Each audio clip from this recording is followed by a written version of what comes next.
Our names are Atticus, Elliot, Alexa, and Adriana, and we are environmental science students at Marist College. For our final project in our water and climate class, we chose to research vernal pools in the Hudson River Valley and how climate change is affecting their ability to be a suitable habitat. The topics that we will be covering in this presentation include what is a vernal pool and how can they be identified, how is the climate changing, how are droughts affecting vernal pools, what are the effects of vernal pool loss on amphibian species, and how can we mitigate and adapt to these changes. A vernal pool is a small, shallow pool that forms on the floor of a forest. These seasonal pools are dependent on runoffs from rain and snow. Vernal pools are the ideal environment for many amphibians and insects. Since fish can't establish a home here, it is the perfect place for amphibians to lay eggs without them being disturbed. During dry seasons, vernal pools can also provide nutrients for plants that are able to tolerate the harsh conditions. Vernal pools can be identified by looking at their yearly cycles. This cycle starts with runoff from snow in the winter, which melts in the spring and mixes with rainwater. The summer and fall is when these pools start to dry out. They are often formed on top of bedrock and other clay-rich soils with low hydraulic conductivity and low permeability. This is how they are able to be saturated with water and form pools. They can be found in the sloping plains of grasslands and in their off-season can be easily identified as shallow depressions that are often crowded with wildflowers. Vernal pools are home to a large diversity of species, but changes to the land have created a lot of risks to the ecosystem. Some examples of these risks include agricultural conversion, urban development, and climate changes. Due to climate change, habitats have been destroyed and/or fragmented, water quality has decreased, non-native species have invaded the ecosystem, diseases have impacted the system, and, most prevalently, hydrological altercations have occurred. How do we know the climate is changing? Well, thanks to the work done by the New York State Energy Research and Development Authority, we have a good idea of what the next few decades of climate change are going to look like. For this report, they have broken up New York State into 7 regions. For the sake of this discussion, we will only be looking at the data for regions 2 and 5, which make up the Hudson Valley. Looking at this chart, we can see on the left the base temperatures for these regions, and then intervals of 30 years and the warming that is predicted for these 2 regions.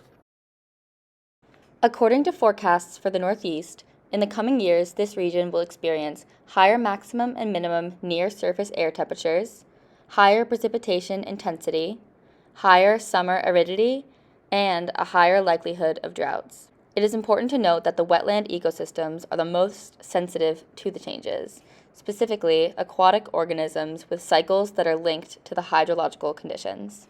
The sensitivity of amphibians breeding in vernal pools can depend on both external factors, such as temperature and moisture availability, or internal factors, which would be the reproductive requirements and physiological thresholds for these animals.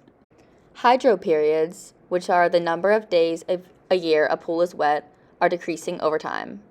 The result of this is incomplete filling of the pools and/or accelerated drying of the pools.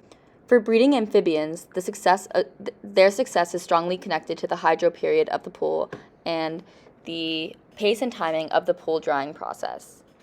Each species have minimum hydroperiod requirements needed to complete these cycles and have a successful reproduction and larval development.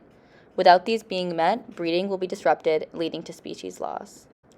These pools will vary greatly in their response to climate change, depending on many characteristics. For example, pool size, morphology, groundwater interactions, and the features of their surroundings and broader landscape. Some breeding species have evolved and will continue to evolve and cope with the climate fluctuations and ability to endure reproductive failure. As pools become more resilient, pools that can withstand populations despite higher temperatures and more frequent droughts can act as eco-hydrological refuges for species. Vernal pool loss is an indicator of a lessened habitat suitability, meaning that these environments will struggle to support current amphibian populations. The populations that are there will undergo more interspecific competition because of the smaller numbers of vernal pools. This means that adult amphibians will have less breeding areas, heightening competition between the amphibians for the breeding areas that are available. The pools that are remaining are shrinking as well. They're losing the amount of water that they are able to hold during the breeding season, or they have shortened hydro periods. Those with shortened hydro periods will act as population sinks, with water evaporating before larvae are able to undergo metamorphosis. This graph shows the standardized precipitation index of 13 sites within the northeastern United States over a period of 6 months. It's showing that wetland depth increases in times of above average precipitation and decreases in drought-like conditions. This next set of graphs shows modeled wetness predictions for 3 pools showing the varying responses of inundation across different weather and climate scenarios. It shows average, dry, and wet conditions and their historical climate counterparts.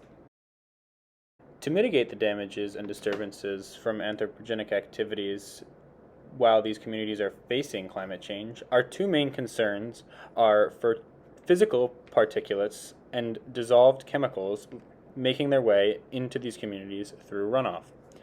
Physical particulates such as carried silt, sand, and clay pose a threat because they can make it hard for these animals to navigate the aquatic environments, and as they settle to the bottom, they can cover small plants and bury small animals that are important to the natural functions of the community. And dissolved minerals and chemicals also pose a threat because they can have lasting impacts on these communities, such as excess nutrients can cause algal blooms that can deprive these communities from the necessary oxygen.